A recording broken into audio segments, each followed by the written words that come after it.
మీరు ప్రశ్నించండి, అధికార పార్టీ మీరు కూడా ప్రశ్నించండి. మా ప్రాంత ప్రజల తరపున మీరు కూడా అడగండి. సమయం సందర్భం వచ్చినప్పుడు అధికార పార్టీ నాయకులు కలిసినప్పుడు కానీ, మంత్రులు కలిసినప్పుడు కానీ ఎవరైనా ప్రశ్నించవుతుందని చెప్తున్నారు. రేపు ఎప్పటికైపోతుందని చెప్పాను.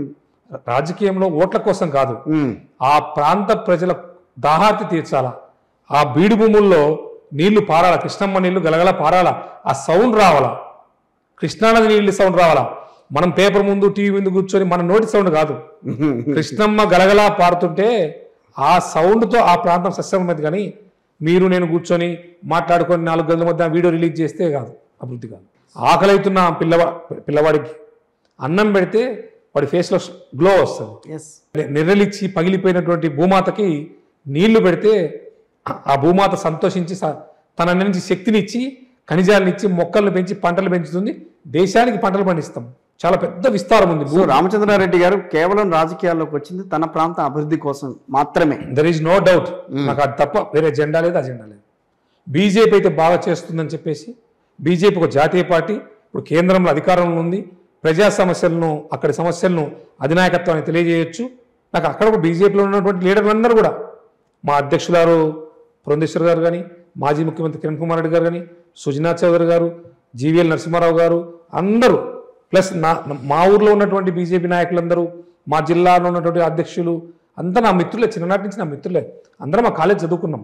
అక్కడ మార్కాపురంలో శ్రీ వాసవి కన్యకా పరమేశ్వర కళాశాల అని పెద్ద కాలేజీ, మోర్ దెన్ 50 years అయింది ఆ కాలేజీ. ఆ కాలేజీకి నేను ప్రెసిడెంట్గా పనిచేశాను.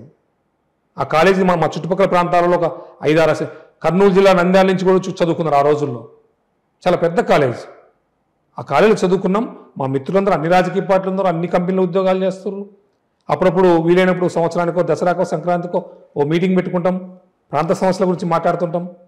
మా పిల్లలందరూ, మా ఎమ్మెల్యేలు, వేరే పార్టీలో ఉన్న మంత్రులు కూడా ఒకటే మాట చెప్తారు, ప్రకాశం జిల్లా వాయిస్ వినపడాలా, ప్రకాశం జిల్లా వెనుకబాటుతనం గురించి చెప్పాలా, జిల్లా గురించి, వెలువడ ప్రాజెక్టు గురించి, మార్కాపురం ప్రత్యేక జిల్లా గురించి, ఇండస్ట్రియల్ క్యాడర్ గురించి మాట్లాడాలంటే మా ఏలూరు రామచంద్రారెడ్డి లైవ్లో ఉండాలా. మా రామచంద్రారెడ్డి మాట్లాడితేనే మా జిల్లా సమస్యలు తెలుస్తాయి. జగన్మోహన్ రెడ్డి గారికి కూడా మొన్న ఏప్రిల్లో వచ్చినప్పుడు చెప్పాను, అన్నా వెలువడ తొందరగా చేస్తాను రామన్నా అన్నాడు. తొందరగా చేయన్నా, మీ టైంలో ఈ పదవీకాలం అయిపోయే లోపలే పూర్తి చేయండి, ఖచ్చితంగా చేస్తాను. వారికి మెమోరాండం ఇచ్చాను. సో అప్పుడు పార్టీలకు అతీతంగానే మాట్లాడారు. నాకు పార్టీలు ముఖ్యమే కాదు, నాకు పార్టీలు ముఖ్యమే కాదు. ఎందుకంటే నేను కాంగ్రెస్ పార్టీలో పనిచేసా, వైసీపీలో పనిచేసా, వీటన్నిటికి ముందు అఖిల భారత విద్యార్థి పరిషత్తులో పనిచేశాను. ఏబీవీపీలో ఏబీపీ మార్కాపురం కాలేజ్ ప్రెసిడెంట్గా, జిల్లా అధ్యక్షుడు చేశాను. బీజేపీ సిద్ధాంతాలు అన్నీ తెలుసు నాకు. ఏ పార్టీ అయినా 10 మందికి అన్నం పెట్టమని చెప్తుంది, ఏ మతమైనా అందరు సమానమని చెప్తుంది. అవి ఫాలో కావడానికి మనం అందరం కూర్చుంది. ఎప్పుడైనా ఆ దేశంలో ఉన్న మేధావులు, విద్యా వ్యవస్థ, తెలివికల వాళ్ళంతా కూడా సమస్యల మీద పోరాటం చేయాలి. నేను చాలామంది జర్నలిస్టులు చూశాను, వాళ్ళకి చాలని జీతాలతో 5,000, 10,000 రూపాయల జీతాలతో చిన్న చిన్న ఊర్లలో పనిచేస్తుంటారు. కానీ వాళ్ళ కష్టం చూస్తే ఓ పెన్ను పేపర్ పట్టుకొని ఏ పార్టీ నాయకుడు వస్తే పరిగెడతా ఉంటారు ఆ పని చేయని స్కూటర్ మీద. ఎందుకు? వాళ్ళ తాపత్రయం ఎందుకు? ఆ నాయకుడిని ఈ ప్రాంత ఏమైనా చేస్తారా? ఇరిగేషన్ మినిస్టర్ వస్తే వెలువడ పూర్తి చేసి మా విలేకరులందరూ బాగా అడుగుతారు. మా దొనకొండకి ఇండస్ట్రియల్ క్యాడర్ ఏమైనా అడుగుతారు. నాకు కూడా ఇప్పుడు మీ వీడియో వేసిన తర్వాత కొన్ని 100,000 మంది ఫోన్ చేస్తారు, అన్న ప్రాంత సమస్యల గురించి బాగా పనిచేసావు, మాట్లాడావు, ఇది ముఖ్యమంత్రి కార్యాలయం పంపించు, ప్రధానమంత్రి కార్యాలయం పంపించమంటారు. ఎందుకంటే అక్కడ నీరు రావాలి కదా. ఇవన్నీ కాదు, నీళ్లు కావాలా. మెడికల్ కాలేజ్ ఇచ్చారు జగన్మోహన్ రెడ్డి గారికి. దాని తరపున ఒక వ్యక్తిగా, ఆ ప్రాంతవాసిగా ధన్యవాదాలు చెప్తా. Thanks to CM Jaganmohan Reddy, medical college ఇచ్చింది. కానీ పైనుంచి ఇచ్చింది మోడీ గారు, ఆయనకు ఒక థ్యాంక్స్ చెప్తాం, ఇబ్బంది ఏం లేదు. కనపడితే పాదాభివందనం చేస్తాము. ఏమైంది? ఆ ప్రాంత అభివృద్ధి కదా కావాల్సింది. నేను చదువుకొని ల్యాబ్లో ఉండి మా ఫార్మా కంపెనీ నడుస్తుంది. నా మిత్రులు, శ్రేయోభిలాషులు, మా స్టాఫ్ అంతా కూడా నడుపుతున్నారు. కంపెనీ నడుస్తుంది, కంపెనీ ఏమి ఆగట్లేదు. మా 1 యూనిట్ 4 యూనిట్లు చేశాము. కానీ నా ప్రాంతం అభివృద్ధి చెందాలనేది నా కోరిక. అది ఎవరో చేస్తారో అనుకుంటున్నా. సో బిజినెస్ కంటే ప్రాంత అభివృద్ధి మీకు 100%. రైట్.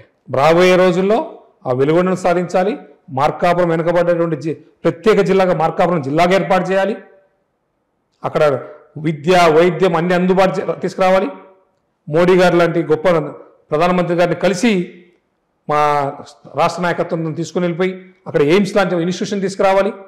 అగ్రికల్చర్ డెవలప్ కావాలంటే ఒక మంచి అగ్రికల్చర్ యూనివర్సిటీ తీసుకురావాలి. చాలా ల్యాండ్, చాలా వ్యాస్ట్ ల్యాండ్ ఉంది. మా ఏరియాలో ఏ పంట వేస్తే బాగా పండిస్తారు. టుబాకో పండించడానికి మా ప్రాంతం నెంబర్ 1. మార్కాపురం డివిజన్లో టుబాకో పండినంత ప్రపంచంలో ఎక్కడ పండదు. Original tobacco. ఐటీసీ వాళ్ళు మొత్తం కొనేది మా పొదిలి, మార్కాపురం, కనిగిరి, ఇక్కడ ఉదయగిరి, ఇక్కడ కొంటారంతా టుబాకో అంతా.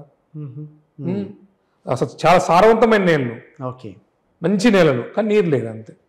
దొనకొండలో ఒక చిన్న ఎయిర్పోర్ట్ కూడా ఉంది. Donakonda industrial corridor. దొనకొండే రాజధాని కావాల్సిన పరిస్థితి. ఇంకా బాబు గారు ఆయన స్వార్థం కోసం తరలించుకెళ్ళిపోయారు. ఎవరు స్వార్థం కోసం తరలించుకెళ్తున్నారు? మరి మీరు వైఎస్ఆర్సీపీలోనే ఉన్నారు, మీరు కూడా కొన్ని ట్రై చేయకపోయారు అక్కడికి దొనకొండకి? అడిగినాం, అందరిని అడిగినాం. అమరావతి బదులు అమరావతి కాదని అనుకున్నప్పుడు అటు రావాలి, కానీ అటు వైజాగ్ వైపు వెళ్ళింది. మరి చంద్రబాబు నాయుడు గారికి 15 పేజీలతో రిప్రజెంటేషన్ ఇచ్చా. బాబు గారు ఇక్కడ చేయండి, దొనకొండ చేస్తే అన్ని రకాలకు బాగుంటుంది. వెలుగొండ నీళ్ళు లేవు కదా అన్నాడు. వెలుగొండ ప్రాజెక్ట్ తొందరగా పూర్తి చేసి, వెలుగొండ ప్రాజెక్ట్ మొదటి శంకుస్థాపన చేసింది ఆయనే 1995లో. నీళ్ళు ఇవ్వండి, పెట్టండి అని చెప్పాము. అంటే మా ప్రాంతం మీద ఎవరికి చిత్తశుద్ధి లేదు. ఓకే, మా ప్రాంతాన్ని డెవలప్ చేయాలనే ఆలోచన ఎవరికి లేదు. మా ప్రాంతానికి వచ్చినప్పుడు మా ప్రాంత ఓట్ల కోసం 4 మాటలు చెప్పడం. ప్రకాశం జిల్లాను ప్రకాశింపజేస్తామంటారు. స్వర్గీయ ఆంధ్రకేసరి ప్రకాశం పంతులు పేరైతే ఘనంగా పెట్టుకున్నాం, కానీ మా జిల్లా ప్రకాశించట్లా. ఆ ఒంగోలు జిల్లా ప్రకాశించేంత వరకు మా మిత్రులు, మీడియా అందరి సహకారంతో ఉద్యమాలు, ధర్నాలు, దీక్షలు చేస్తాం. మోడీ గారిని ఒక్కసారి ఆయనకు చెప్పుకుంటే మా సమస్యలు అన్ని పరిష్కరిస్తాయని ఒక ప్రగాఢమైన నమ్మకం. మా రాష్ట్ర అధ్యక్షులు పురంధేశ్వర్ గారితో మిగతా పెద్ద పెద్ద లీడర్స్ ఉన్నారు. వాళ్ళందరి సహకారం తీసుకొని మార్కాపురం ప్రాంత సమస్యలు కంప్లీట్ చేయడం కోసమే.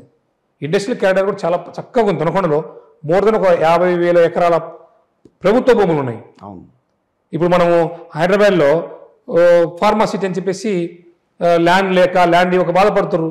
మా దగ్గర 50,000 ఎకరాలు ఉంది, పెట్టచ్చు, ఎవరేం పెట్టచ్చు. ఏ ప్రభుత్వం వచ్చి పెట్టినా మాకు సంతోషమే.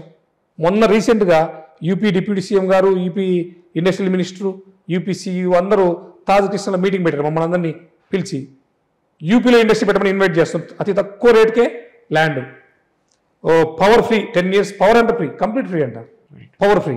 అట్లా యోగి గారు వచ్చిన తర్వాత ఉత్తరప్రదేశ్ వెలిగిపోతుంది. చిన్న చిన్న సమస్యలు, లా అండ్ ఆర్డర్ అన్ని కంప్లీట్ చేశాడు. ఇప్పుడు డెవలప్మెంట్ మీద ఫోకస్ చేశాడు. ఖచ్చితంగా భవిష్యత్తులో ఆ దొనకొండన, కనిగిరి దగ్గర కూడా నిమ్స్ ఇస్తామన్నారు, ఇవ్వలేదు. ల్యాండ్ విపరీతంగా ఉంది. మేము చెప్పేది ఏంటంటే గవర్నమెంట్ ఏ ప్రభుత్వానికైనా, ఏ ముఖ్యమంత్రికైనా మా ప్రాంతంలో ఉన్న ల్యాండ్ను ఉపయోగించుకోండి. రాష్ట్రానికి ఫైనాన్షియల్ కూడా డెవలప్మెంట్ వస్తుంది. జిఎస్టీ వలన, కన్స్ట్రక్షన్ చేయడం వలన, ట్రాన్సాక్షన్స్ అన్ని జరగడం వలన ప్రభుత్వానికి కూడా మంచి ఆదాయం వస్తుంది.